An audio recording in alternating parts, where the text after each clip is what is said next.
Great. Thanks so much.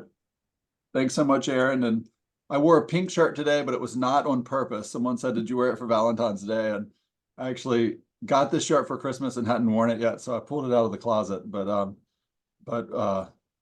I will take credit for trying to represent. Um, but Michelle, do you want to say anything before we dive in? Sure, just a quick hello to everyone. Welcome and thank you. Please be sure to place your questions in the Q&A box, not in the chat box. As Thad goes through his deck, we'll be able to take your questions. I'll be monitoring them. So all is well with me on this end. So let's go, Thad. Great. And yeah, I mean, I'm happy to take questions throughout. Sometimes that's easier when the topic is on point with what we're talking about. So feel free and we'll try to address them. We can also, hopefully have time at the end if there are additional questions that folks want to ask. So let's see. I was saying there's always a delay at first in switching the slides for some reason.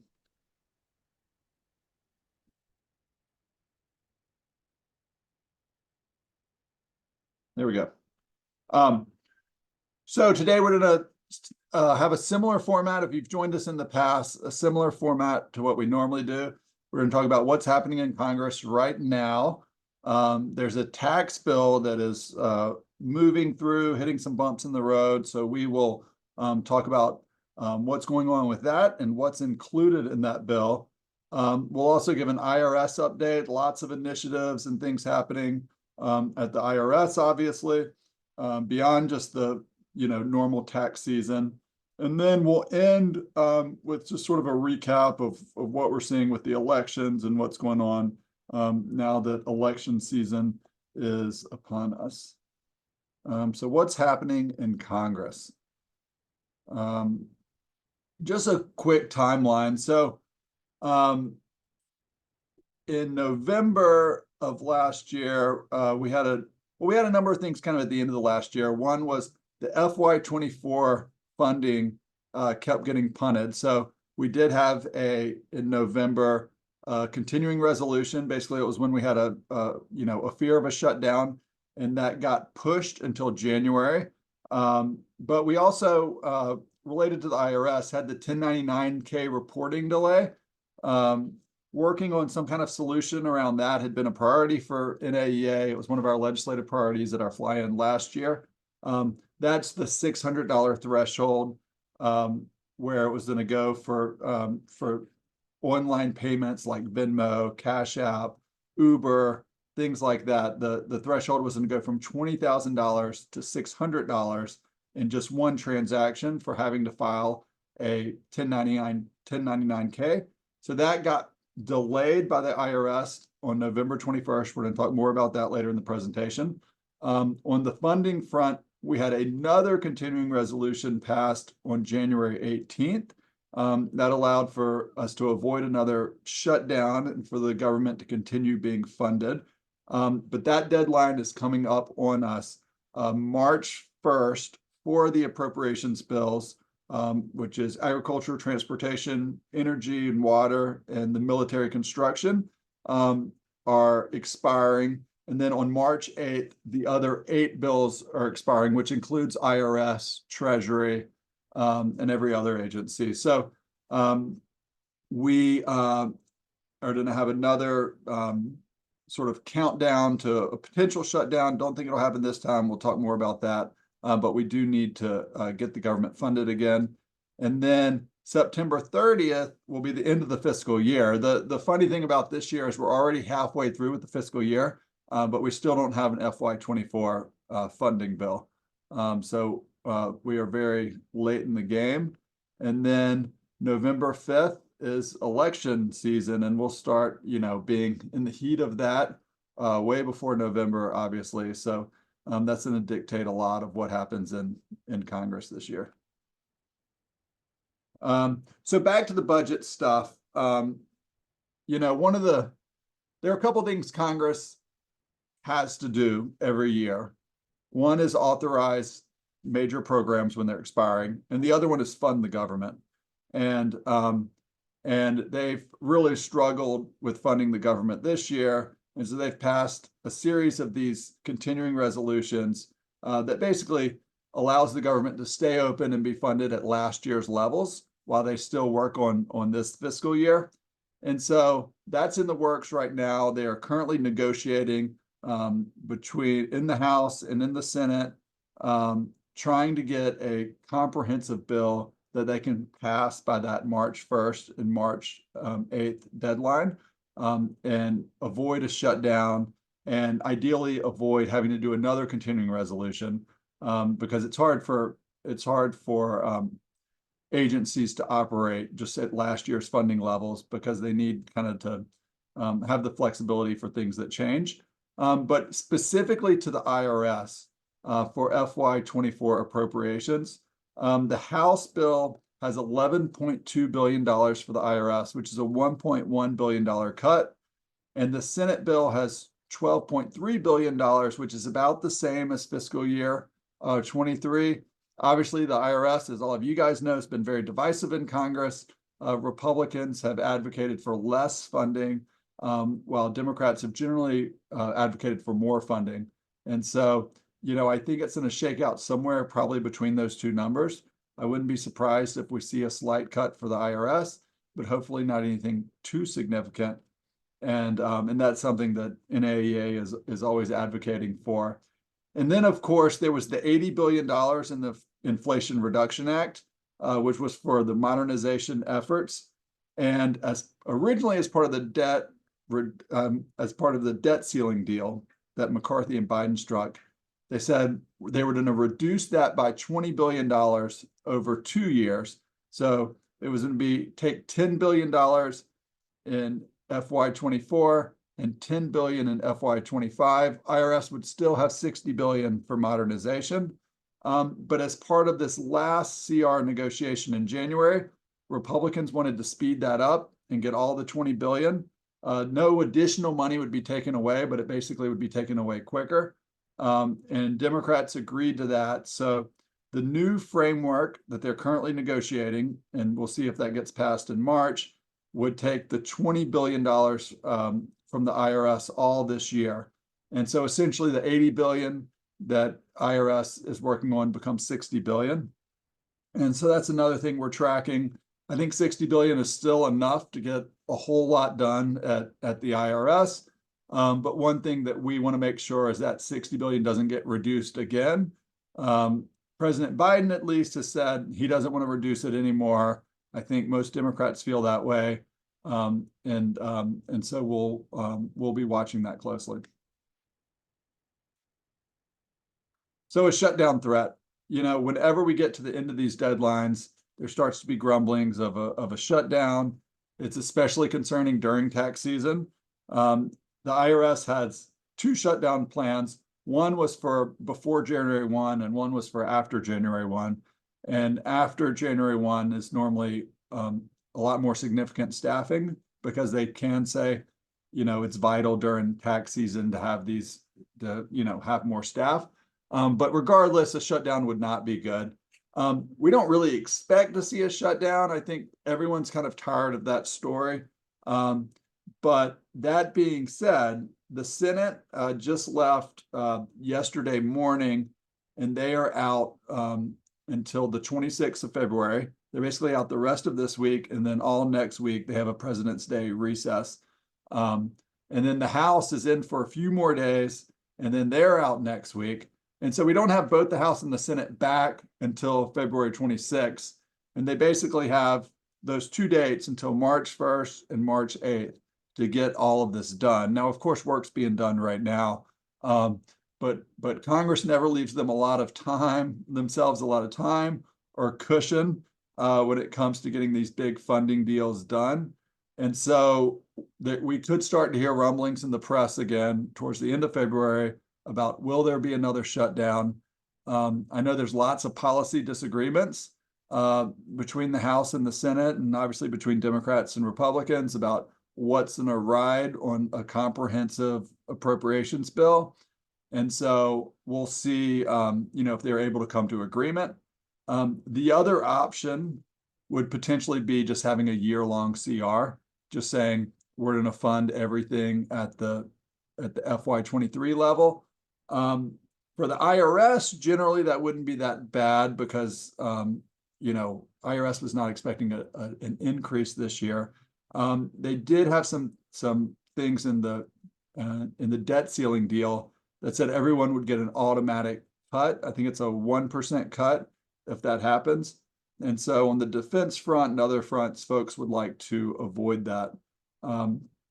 But we expect more fireworks into February. Hopefully Congress can come together and get a bill passed in early March. So sort of non-tax issues dominating the Hill right now. This past week, we saw the Senate stay in over the Senate was originally supposed to leave last week and have a 2-week recess. But they ended up staying in over the weekend. I saw it was the first time in like 100 years that the Senate was in session during the Super Bowl, which was kind of interesting. But they were in session over the weekend and then Monday, and then ended up finishing up, I think, early Tuesday morning. And that was really focused on the Israel and Ukraine funding bill. There had been a huge kind of blow up around a border security package the week before that had been negotiated that ended up failing and not making it. And so then the question was, do you move the Israel-Ukraine funding without the border? That ended up passing the House. I think it's going to be a harder road in the Senate based on what we're hearing.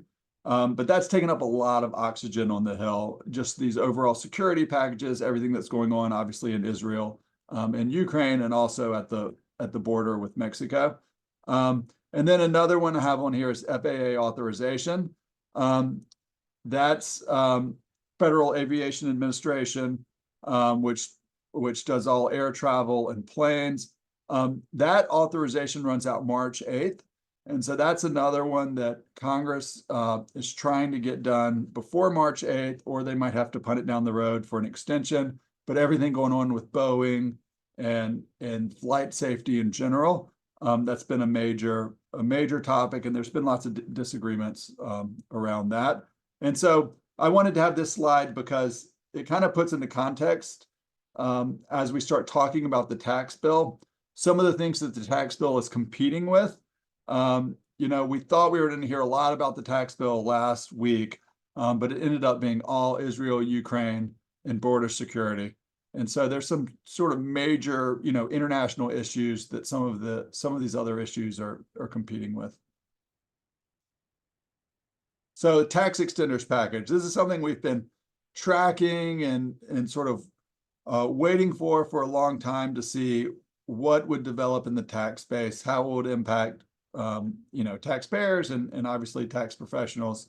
And on January 16th, Chairman Jason Smith of the House Ways and Means Committee and Ron Wyden of the Senate's Finance Committee came out with a bipartisan agreement. We'd been hearing for months that they were working on something. It's always, hard to kind of read the tea leaves on exactly how much progress is being made. But they announced this big agreement in January, and then they came out with text a few days later. And sort of the major issues that everybody had been focused on was R&D immediate expensing. That's a major business priority, both big businesses and small businesses. Full bonus depreciation, interest expense deductions, and then the child tax credit.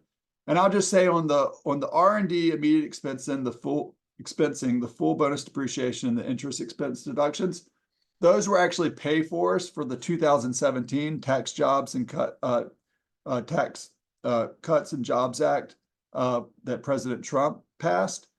And so they sort of made some of these tax write-offs less favorable to pay for the 2017 rate cuts.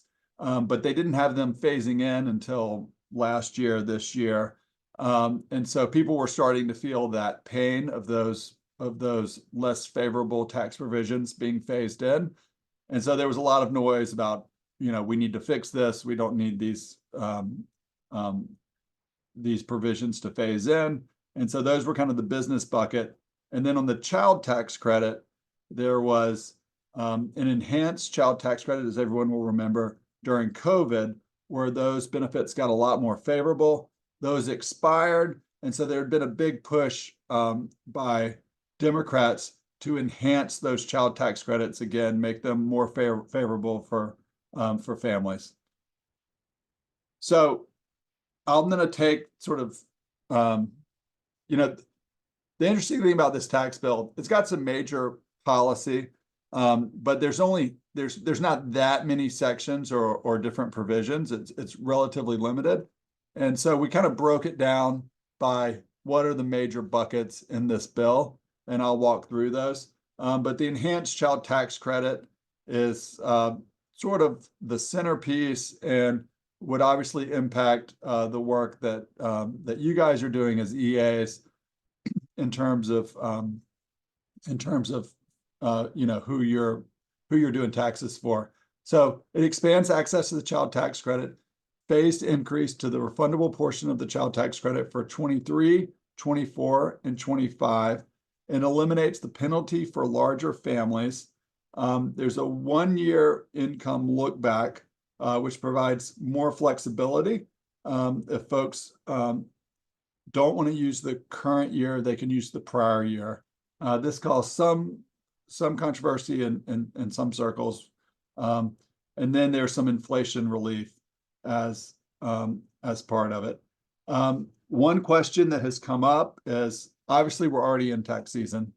This bill hasn't passed yet. We'll talk about the timing of it. But what if it passes, tomorrow or mid-March or even early April? What does that mean for folks that are filing their taxes, about to file their taxes, or have already filed them? Because retroactive changes are never easy for you guys. And what IRS has said, and the legislation was sort of changed in a way to reflect this, is that you would not need to go back and amend any tax returns after this bill passed. So let's say this bill passed April 1st. The IRS has said they will make the amendments on their end and the adjustments on their end and make sure that anyone that's filed gets the appropriate child tax credit, that it would not take any work in terms of going back and amending it to be able to claim that credit. So, I know we asked around because it sounds good, but I'm always skeptical that IRS can, pull various things off. But the feedback we got is similar, similar approaches were taken at times during COVID and worked okay.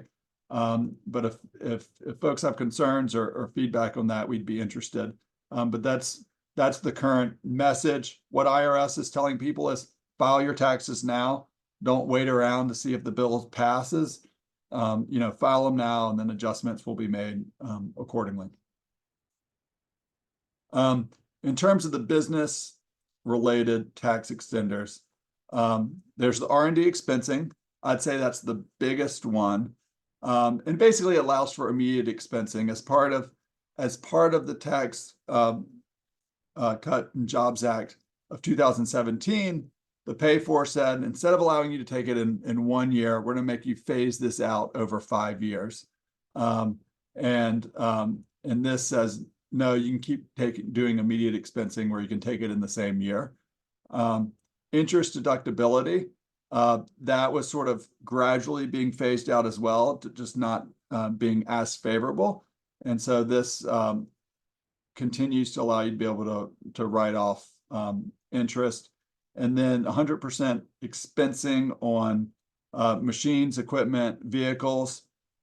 Same idea, being able to take that in the same year instead of having to do the depreciation over multiple years. And then there's a Taiwan double tax relief, which strengthening America's competitive position with China by removing the current double taxation that exists for businesses and workers with a footprint in both the U.S. and Taiwan. And that's been a pretty bipartisan effort to try to fix that. So those are the core business-related tax extenders. In terms of the retroactive piece, we talked about on the child tax credit, IRS said that they could fix it on their end. I think on the business side, it probably is a little more complicated. When you look at partnerships, are supposed to file by March 15th. It obviously impacts the individual partners that are filing by April 15th. And you could see a situation where things might have to be amended if this passed, let's say, end of March. Then we have a couple of questions. All right, let's go for it. This one might be too technical. It says, is this a change to 163J? I'm not sure what that is. I might punt on that just because I don't want to. Okay, let me go. Yeah, I think that's the interest deduction. So I believe on the interest deductibility, that is 163J. And I'll just say this. It's just keeping it the way it was. It's not. So changes were starting to phase in from the Tax Cut and Jobs Act that were making it less favorable. And so my understanding is it's just keeping it the way it was, let's say 2 years ago. Because I know on the R&D, those changes started phasing in last year. And it started hitting, hitting people's taxes. And so that's another thing to try to fix it as quickly as possible. I actually think it was for 2022, the R&D phased in. And so people had to report it, in 2023. And so for the interest deductibility, this would just keep it the way it was in 2019, 2020. And one other question about HR 5119 in regards to any updates to the BOI. Yeah, so we actually don't have a slide on BOI, but why don't we save that until we get through the tax bill? Okay. Because that's the beneficial ownership reporting for FinCEN. And that is something, there's actually a hearing that happened this morning that someone in my office watched. And we've had some meetings with the Hill. And so we can talk about that, but let's at least get through the tax stuff. Great, thanks. Yep. So in addition to the child tax credit stuff and the business tax extenders, there was some disaster provisions, expanding the small business expensing cap, trying to make it easier in terms of the reporting threshold for businesses that use subcontract labor, and a number of other disaster relief provisions around hurricanes, flooding, wildfires.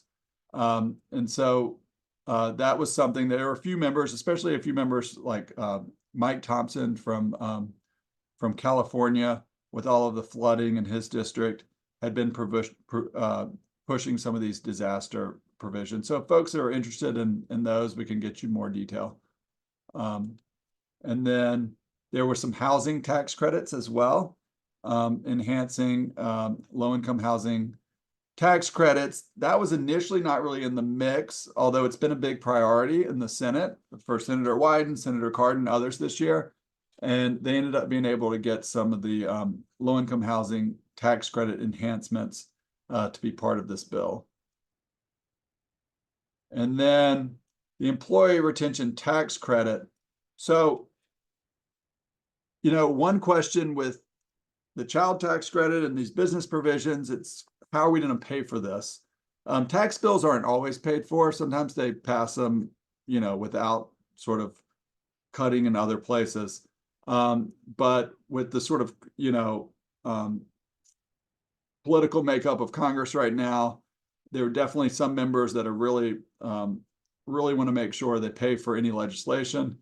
And so one thing that became apparent is that the employee retention tax credit, with all the fraud we've seen, and with it sort of making a lot of headlines, it became a potential option for what they call a pay for.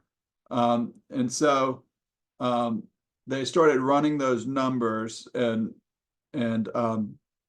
basically this total bill was cost, I think, around $77 billion to pass all these provisions.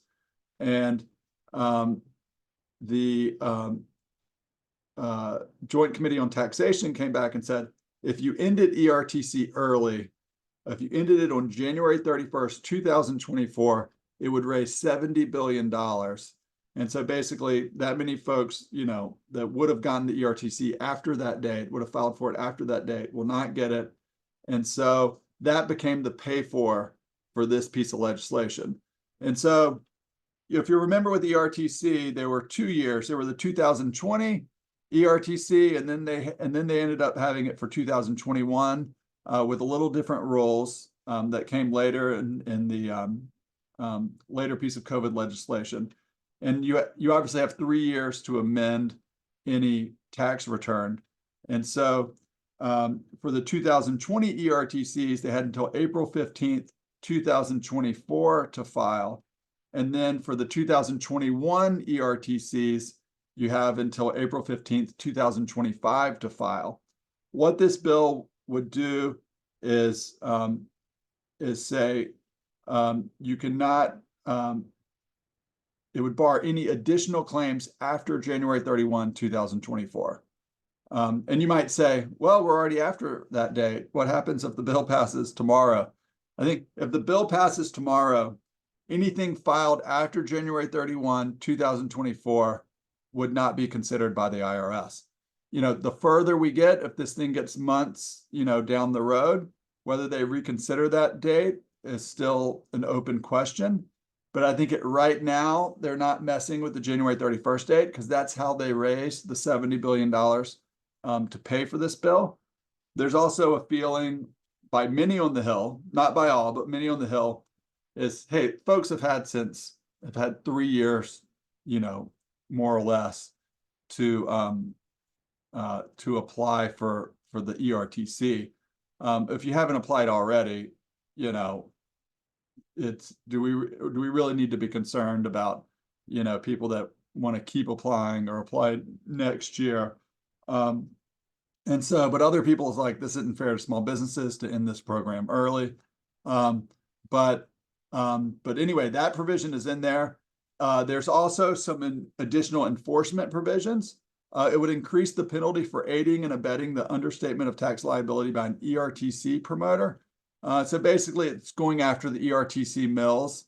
They do a pretty nice job, I think, of defining what a promoter or a mill would be, so it doesn't sort of inadvertently, catch people that aren't necessarily, in that bucket.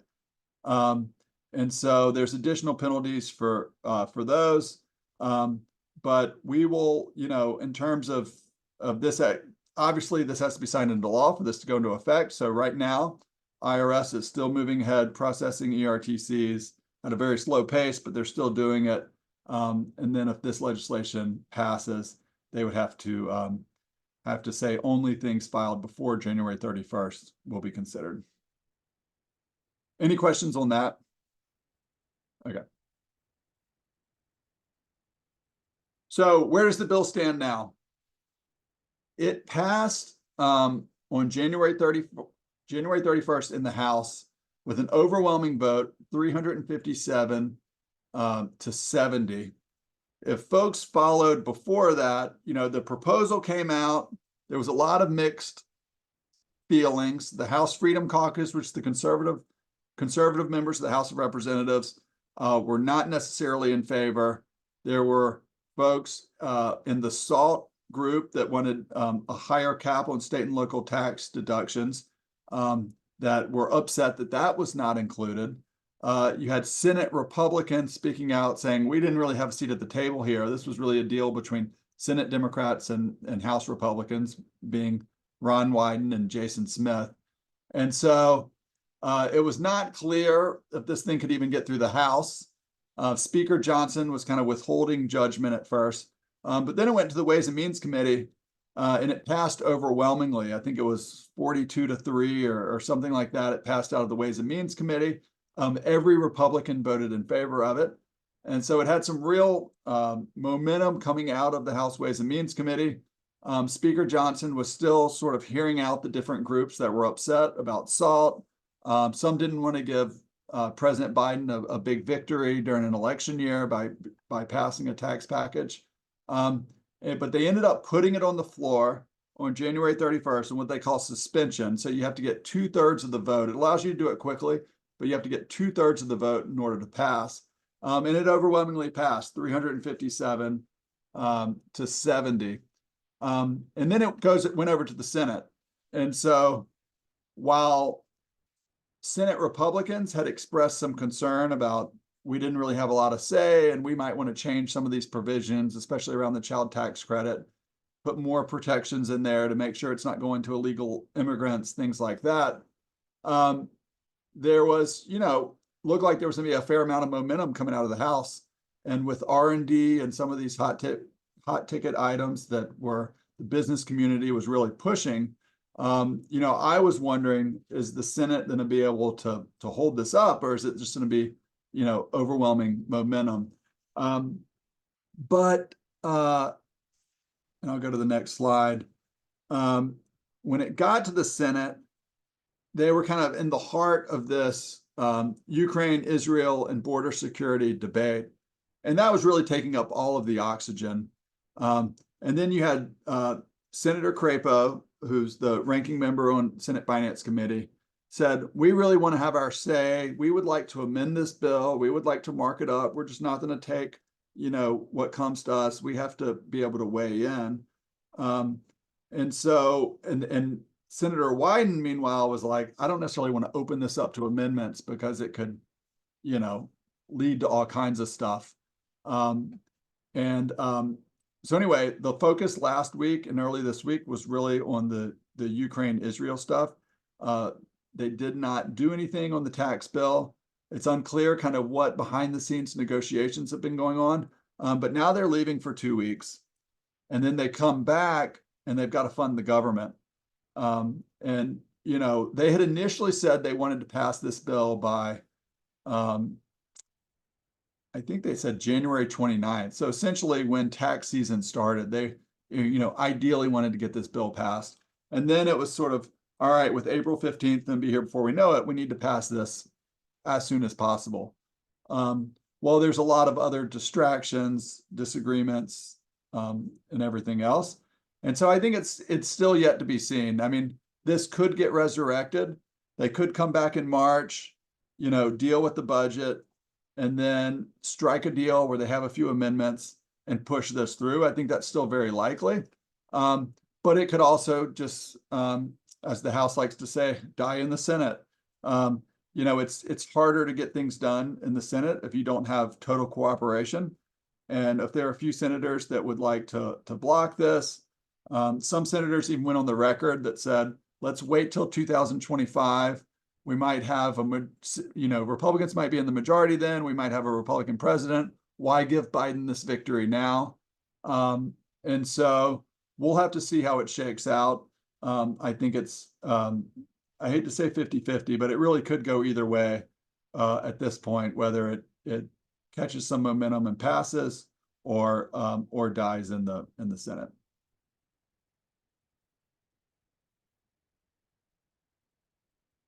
So I'll stop there, Michelle, see if there's any questions. Maybe I'll hit on beneficial ownership briefly. No questions yet. Okay. So on beneficial ownership, if folks are, I imagine a lot of folks on the call are aware, but I'll just kind of give a quick recap. Congress passed legislation a few years ago, the Corporate Transparency Act. And one of the aims was to really get at anti-money laundering and shell companies that were moving money around illegally. And so there was a new reporting requirement. And it was essentially for for businesses with less than 20 employees that register with the Secretary of State. And there's some other sort of criteria to meet the threshold, but these are very small businesses, have to fill out a new form with FinCEN. FinCEN, deals a lot with banks and money laundering. It's based at the Department of Treasury. And so FinCEN was tasked with standing up this new reporting requirement for small businesses. That went into effect January 1. Most businesses have until the end of the year to file, except for new businesses have to do a quicker timetable. And there's actually a hearing this morning on this in Congress. Chairman McHenry of the House Financial Services Committee had a bill to delay all of this by at least a year because they felt like small businesses didn't know about it. They weren't ready for it. That did not pass. One reason maybe being just that there wasn't a bill that, a big piece of legislation that passed at the end of the year, because there did end up being some bipartisan support for that. And so there are a lot of questions that I know tax preparers have right now around helping their customers, their clients file for this. In terms of, is their liability insurance company going to cover this? A lot of the insurance companies are figuring that out.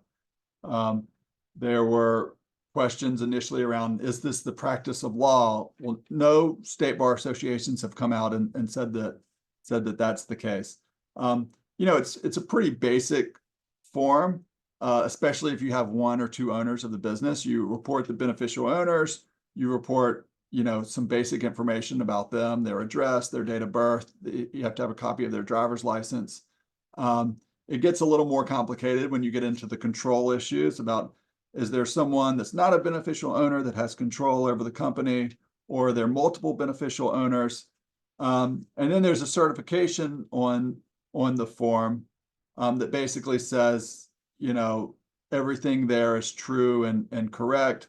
That I know that some tax professionals are hesitant to sign a certification like that doesn't have, a lot of caveats like the 1040 has, where it says, based to the best of their ability or based on the information that's given to them. So, there's FinCEN's put out 3 rules on this. There's been a lot of FAQs.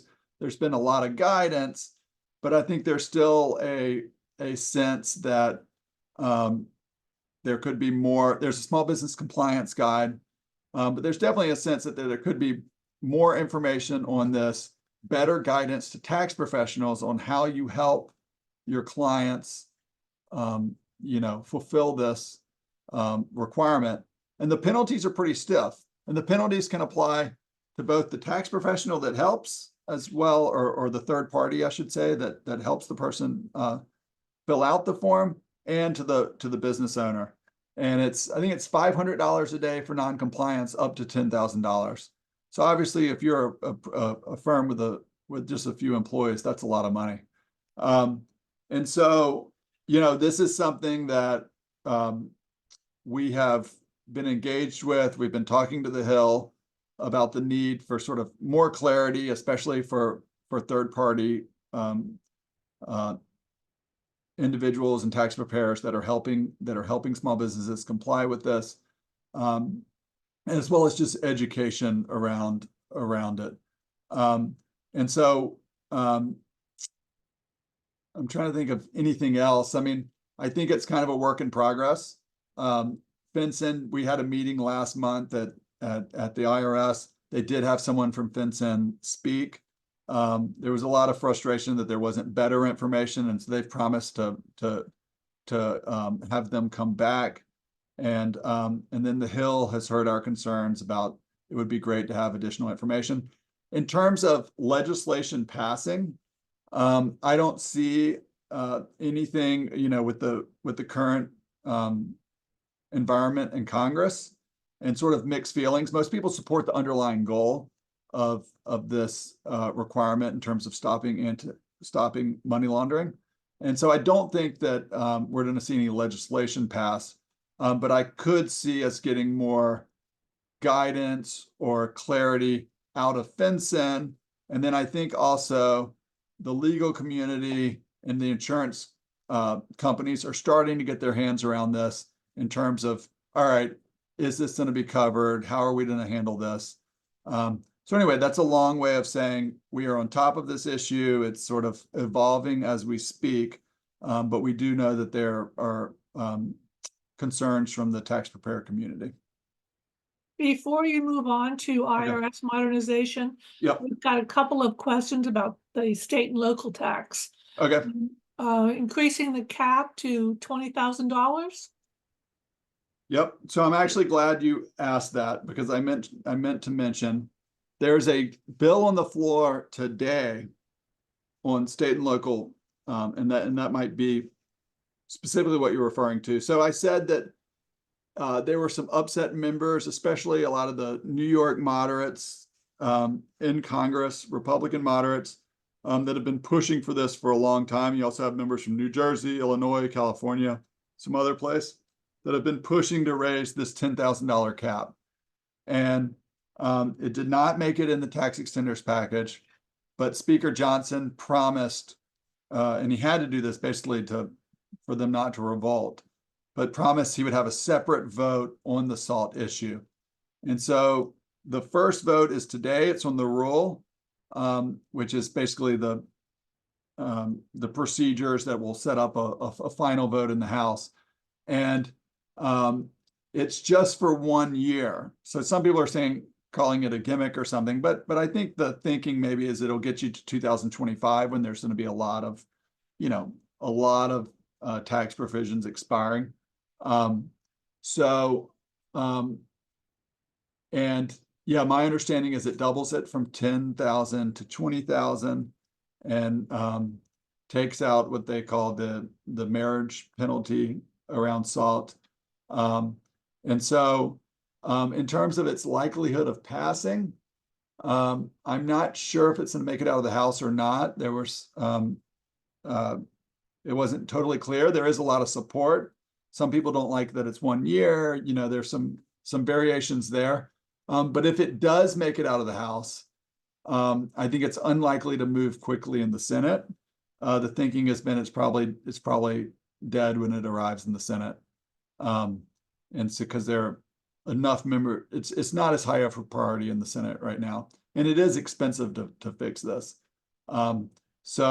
Yeah, that's something we're watching closely. I think we'll continue to hear noise around that because especially in a few of these states like New York, New Jersey, it has such a big impact.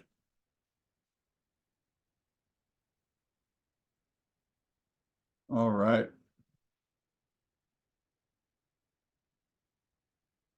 So moving to the IRS, there's sort of a range of sort of initiatives and announcements that we want to touch on, but I just thought I would start off with Werfel. So he's been in there almost a year now. And I think that, the IRS remains a target. It remains very divisive on the Hill. He's actually testifying tomorrow. One of the things they wanted to talk to the House Ways and Means wants to talk to him about is the 1099-K reporting delay, which I've got another slide on that. But that was something that Congress sort of universally wanted to change or fix because folks thought $600 was too low. But when it looked like legislation was not going to pass by the end of the year, the IRS went ahead and said, we're delaying it on our own. Well, they got a lot of pushback from Republicans in the House saying, you don't have the authority to do that. And so that's one of the things the hearing is about tomorrow, is sort of questioning him on his authority. I kind of chuckle because only in Washington do folks really, really want something. But then when you do it, they say, but you didn't have the authority to do it. And so that's kind of the case here. Everyone agreed with what he did, but they don't agree that he had the authority to do it. And so we'll see how that goes. And then it's also just the general hearing where, they're going to be talking about all things IRS tomorrow. And so we'll be covering that. But there have been a lot of initiatives, a lot of goals. Obviously, you know, he's got the IRA money. And so there's a big focus on new systems, new technology, hiring up and staffing. And so I think it's still pretty early in all those processes. We've seen a lot of announcements, but kind of the verdict's out. But overall, Werfel's gotten pretty good marks in terms of how he's been perceived and his professionalism and his ability to work with both sides of the aisle. So the 1099-K reporting requirement. In November, the IRS announced they were delaying the implementation of the $600 threshold. For the 2024 tax season, they said the requirement will remain unchanged at $20,000 and 200 transactions. And then in 2025, they would move it to $5,000 in business transactions. That gives Congress time to act if they want to act. But it basically punts it down the road. But I know the IRS was nervous about having to implement this and all the 1099-Ks that would result and the confusion that would result for taxpayers. And so that's a win, I would say, for NAEA, because one of our legislative policy priorities was to get that fixed. We had supported a bill that would have moved it to a $10,000 threshold. And so not having to deal with that this year was definitely a win for NAEA. Paperless processing initiative. This is one of the big initiatives that Werfel has announced, trying to move the agency off of paper. And so that's a work in progress, but something they're definitely putting a lot of resources in. The Tax Pro account. So they announced in early October that there were going to be a number of updates to the Tax Pro accounts. You'll see on the slide said it will allow tax professionals to view client information and manage their active client authorizations on file with the CAF database. Tax professionals can also send power of attorney and tax information authorization requests directly to taxpayers' accounts. And you'd be able to withdraw active authorizations online in real time. Improving digital tools and access for tax professionals has obviously been a major priority for IRS. And so this is their attempt. Now we've gotten, and Michelle's about to fill you in on what we're doing right now on this. We've gotten, I think everyone agrees with the intent of IRS here, that these tax pro accounts need to be improved. There needs to be new tools and stuff. In terms of the implementation, we've heard, and you guys on the phone know it better, on the webinar know it better than anyone, the implementation, this all sounds good, but is it actually working in practice?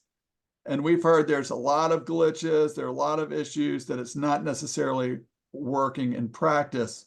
We want to be able to go back to the IRS and give them specific feedback. So Michelle, I'll turn it over to you and you can talk about what we're doing there. Sure. If you've seen your new tax break newsletter today, you'll see that we have included a survey for you to complete on giving us feedback on some of these enhancements. We want to be able to provide timely feedback to IRS. We're going to keep this survey up for a while.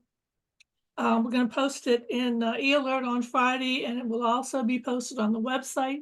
So if you haven't seen the survey yet, please look at your tax break and click on the link and take the survey for us, because we really would like to get as much information as possible on a regular basis to feedback to the IRS.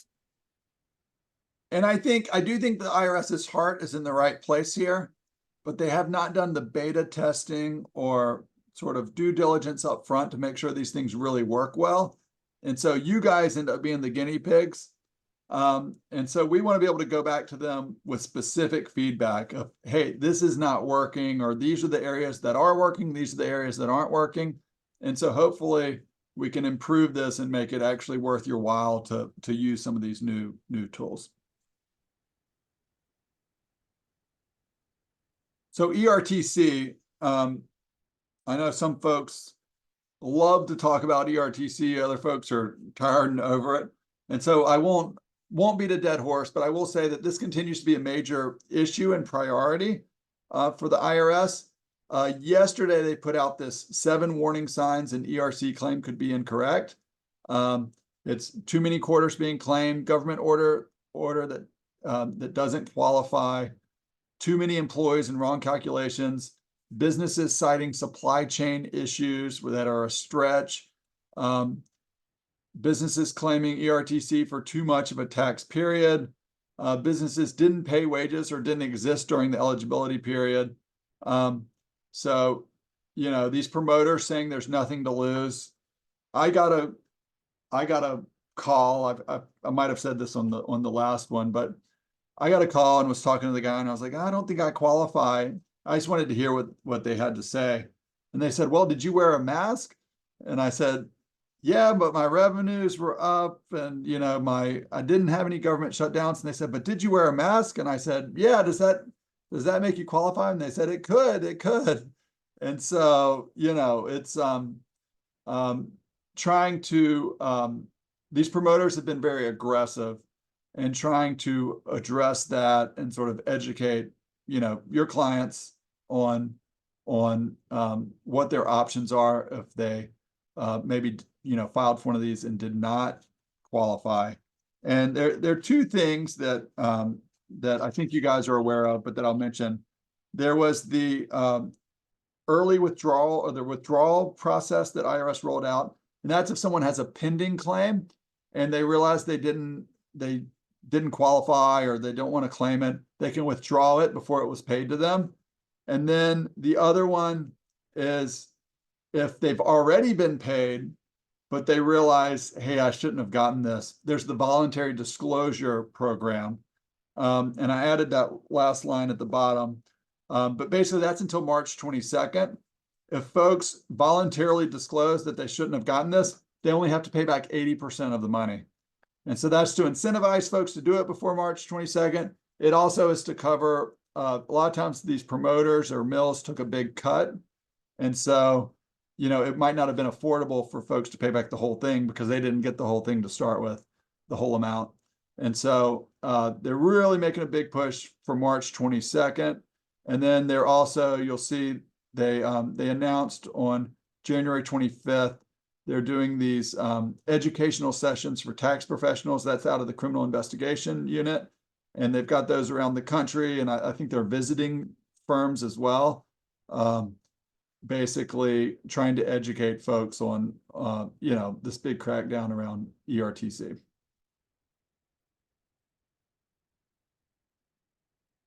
So, and we don't have a ton of time here, so I'll try not to belabor any of these, but in October, NAEA, this was sort of spearheaded by the Government Relations Committee because there were a lot of concerns around the lack of enforcement. And so a letter was sent to Commissioner Werfel, sharing that essentially that it was time to restart notices after the pandemic. So much of that stuff was paused during the pandemic, and they had just not restarted it. And so, you know, as a result, and you guys know this better than anyone, there's lots of non-compliance out there. There are lots of folks not hearing from the IRS and not, you know, really being sure if they still owe the money or being reminded of it. And so this letter sort of addressed all of that and stressed that it's time for the IRS to get back to more of a pre-pandemic, you know, rhythm of enforcement notices and compliance. And soon after, on December 19th, there was an announcement from the IRS that it was resuming automated collection notices for all tax years after an almost 2-year pause. And so that was a big deal. But then they also said, because you did have a lot of these folks that had not heard from the IRS in a long time, that they were taking steps to waive the failure to pay penalties for approximately 4.7 million taxpayers who were not sent automated collection notices for tax years 2020 and 2021.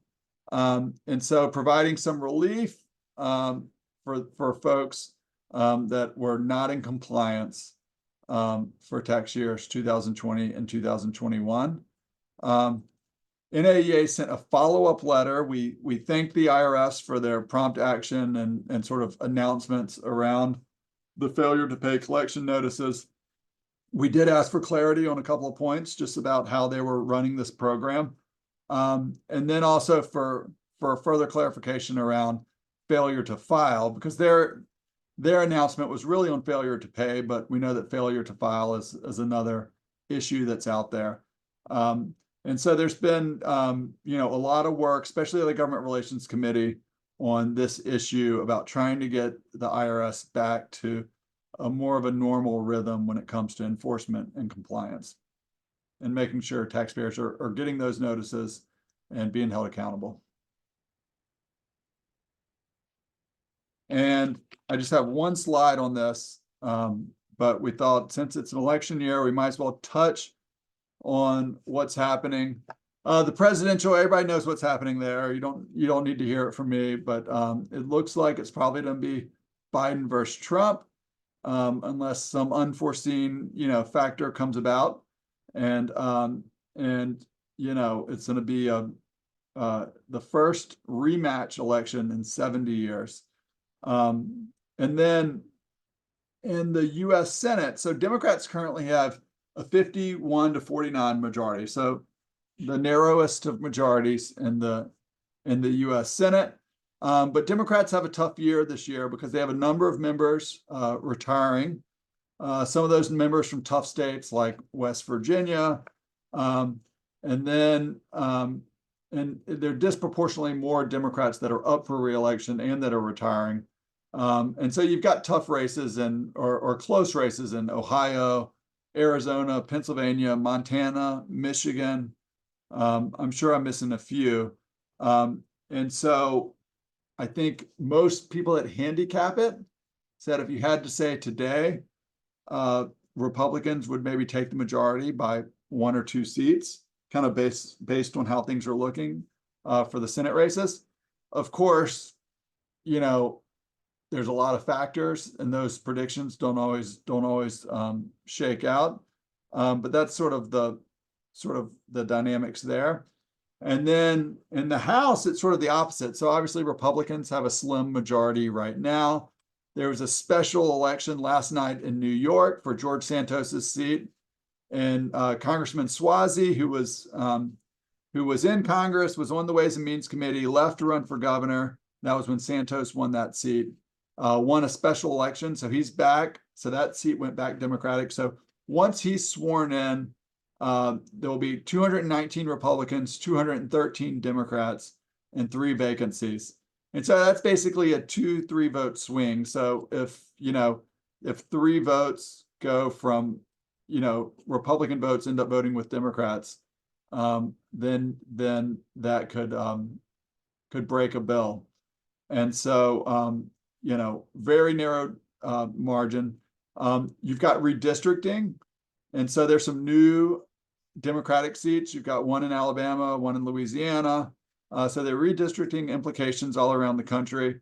And then you've got a number of moderate Republicans in places like suburban New York and other places. So the House could potentially, flip back Democratic. So we might be in a situation where the Senate goes from Democrat to Republican.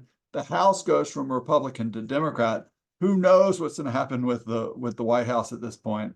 But you can be sure there's going to be change. There always is after elections, and that'll set us up for 2025 when there's going to be lots and lots on taxes, because you've got most of the Trump tax cuts, at least on the individual side and some on the business side, expiring in 2025. And so if they don't take action, then we'll revert back to a pre-2017 rates. And so I think there's going to be a strong incentive to have a big tax bill in 2025. And with that, Michelle, I feel like I talked way too much. No, you always present the best and the brightest details. I don't know, but I appreciate everybody listening. And I don't know if there are any, I know we're up against time. I don't know if there are any other questions. No new questions, no. So I just want to thank everyone for joining us today, and please go to your tax break newsletter and find that link for the Tax Pro account survey and take it and send your information back to us. We're really looking forward to a good response. Great. And if folks are thinking about their post-tax season plans, remember that the fly-in and legislative conference is in May. And we've got some, as Michelle will tell you, some really great, exciting speakers already lined up and committed. And so we're excited for that. And we had a great turnout last year, I think close to 100 people, and we're hoping to be even better this year. We've had a lot of interest in the fly-in. Registration will be coming up to be posted soon, so you'll be able to register in another week or two. And I don't want to reveal any speakers just yet, but I think you'll be surprised and happy with the legislative day lineup. Great. All right. Thanks so much. Have a great week. And always, you guys know where to find us if you have any questions. Great.